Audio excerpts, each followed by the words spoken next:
Welcome, dear listeners, to History with Herodotus, where the sands of time reveal their secrets and the whispers of the past come alive. Today, we embark on a fascinating journey through the annals of ancient Africa to explore the captivating tale of the trade that shaped empires and forged civilizations, the salt and gold trade of ancient Africa. As we delve into this intriguing narrative, let us begin at the beginning, in the earliest dawn of this storied commerce. In the scorching deserts and lush savannas of West Africa, around 500 BCE, the seeds of this monumental trade were sown. It was an era when the great kingdoms of Ghana, Mali, and Songhai began to rise, their prosperity fueled by the coveted treasures of the land: salt, a precious commodity essential for preserving food and sustaining life, and gold, the glittering metal that adorned kings and queens, symbolizing power and wealth.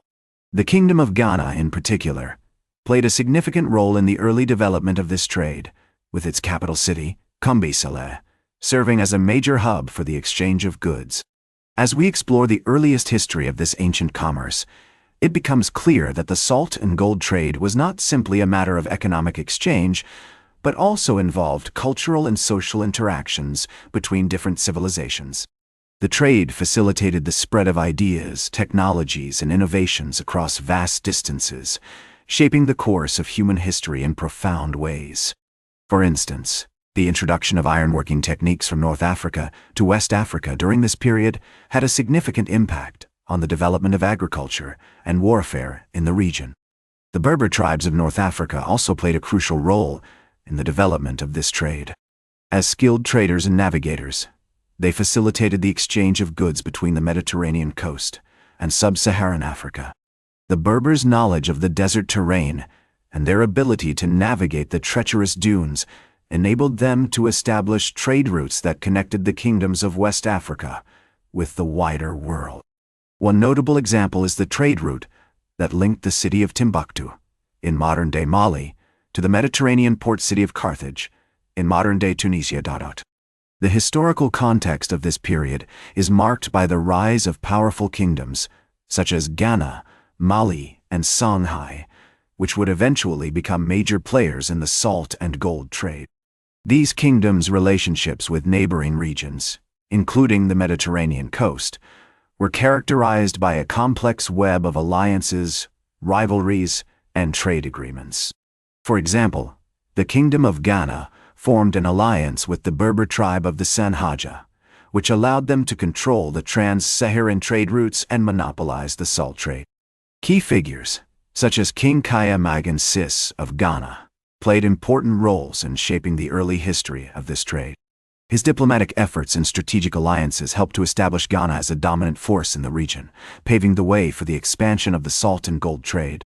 Another notable figure is the Berber trader and explorer, Abu Ishaq al-Sahili, who traveled extensively throughout West Africa, documenting the trade routes and cultural practices of the region. As we explore the earliest history of this ancient commerce, we find ourselves in the midst of a dynamic and complex world, where different cultures and civilizations interacted and influenced one another.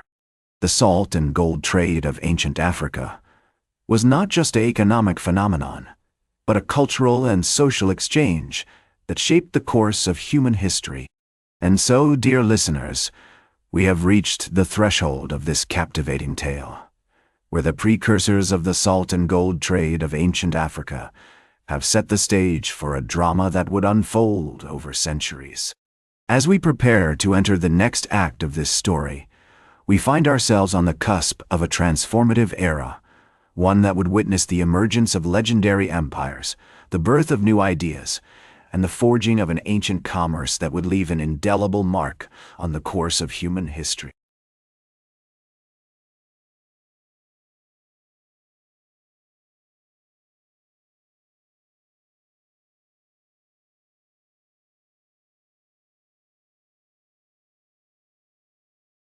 Welcome back to History with Herodotus, where we continue our journey through the annals of ancient Africa, exploring the captivating tale of the salt and gold trade. In the 13th century CE, the Kingdom of Mali rose to prominence under the wise leadership of Sundiata Keita, who expanded the empire's borders and established a robust system of governance. The Malian Empire became a major player in the salt and gold trade, with its capital city, Niani, serving as a hub for merchants and traders from across the region. The kingdom's control over the Niger River and its tributaries facilitated the transportation of goods, including salt, gold, and other precious commodities. As we delve deeper into this period, it becomes clear that the salt and gold trade was not just a matter of economic exchange, but also involved complex cultural and social interactions between different civilizations. The trade facilitated the spread of ideas, technologies, and innovations across vast distances, shaping the course of human history in profound ways. For instance, the introduction of Islamic scholarship from North Africa to West Africa during this period had a significant impact on the development of education, architecture, and art in the region. The city of Timbuktu, located in modern-day Mali, emerged as a major center of learning and intellectual inquiry, attracting scholars and merchants from across the Islamic world. The University of Sankore, founded in the 13th century CE, became a renowned institution of higher learning, where students studied subjects such as astronomy, mathematics, and medicine. The university's library housed a vast collection of manuscripts, including works on philosophy, theology, and literature. Key figures, such as Mansa Musa I of Mali, played important roles in shaping the history of this trade. His famous pilgrimage to Mecca in 1324 CE, where he brought with him an entourage of thousands and lavish gifts of gold, salt, and other precious commodities, showcased the wealth and power of the Malian Empire. This event also highlighted the significant role that West Africa played in the global economy of the time. The historical context of this period is marked by the rise of powerful empires, such as the Songhai and the Hausa city-states, which would eventually become major players in the salt and gold trade. These empires' relationships with neighboring regions, including the Mediterranean coast and the Middle East, were characterized by a complex web of alliances, rivalries, and trade agreements. As we explore the primary events of this epic trade, we find ourselves in the midst of a dynamic and complex world, where different cultures and civilizations interacted and influenced one another. The salt and gold trade of ancient Africa was not just an economic phenomenon but a cultural and social exchange that shaped the course of human history. The legacy of this ancient commerce can still be seen today, from the magnificent architecture of Timbuktu's mosques and madrasas to the vibrant cultural heritage of West Africa. Join me next time on History with Herodotus, as we explore the final act of this captivating tale, where the decline of the salt and gold trade will be examined, and the lasting impact of this ancient commerce on modern society will be revealed. Welcome back to History with Herodotus, where we continue our journey through the annals of ancient Africa, exploring the captivating tale of the salt and gold trade. The 16th century CE marked the beginning of the end of the salt and gold trade's golden era. The rise of European powers, particularly the Portuguese, who established trade posts along the West African coast, disrupted the traditional trade routes and networks that had been in place for centuries. The Trans-Saharan trade, which had once been the lifeblood of the Malian Empire, began to decline as European ships transported goods directly from the coast to Europe, bypassing the desert routes. The city of Timbuktu, once a thriving center of commerce and learning, slowly began to lose its importance. By the 19th century CE, the salt and gold trade had all but disappeared, leaving behind only remnants of its former glory. Despite its decline, the legacy of the salt and gold trade can still be seen today. The magnificent architecture of Timbuktu's mosques and madrasas, the vibrant cultural heritage of West Africa, and the rich traditions of Islamic scholarship that were established during this period continue to inspire and influence people around the world. As the Moroccan traveler Ibn Battuta once said, "The city of Timbuktu is a place of great learning and culture, where scholars and merchants come from all over the world to exchange ideas and goods.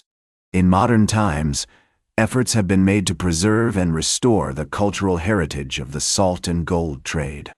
The University of Sankore, once a renowned institution of higher learning, has been rebuilt and restored, and now serves as a symbol of the region's rich intellectual and cultural history. The ancient city of Timbuktu, designated a UNESCO World Heritage Site, continues to attract visitors and scholars from around the world who come to marvel at its beauty and learn about its rich history. As we conclude our journey through the annals of ancient Africa, exploring the captivating tale of the salt and gold trade, we are reminded that the legacy of this ancient commerce continues to shape and inspire us today. The exchange of ideas, cultures, and goods that took place across the Sahara Desert centuries ago laid the foundations for the modern globalized world we live in today. In the words of the great African historian, Cheikh Anta Diop, the history of Africa is not just a series of events, but a rich tapestry of cultures, traditions, and ideas that have shaped the course of human history. As we reflect on the decline and legacy of the salt and gold trade, we are reminded of the importance of preserving and honoring our cultural heritage and of the enduring power of human ingenuity and creativity. Join me next time on History with Herodotus, as we explore new tales and adventures from across the ancient world. That's all for today's History with Herodotus. Remember to like, share, and subscribe. And until next time, remember that to understand the present, we must first understand the past.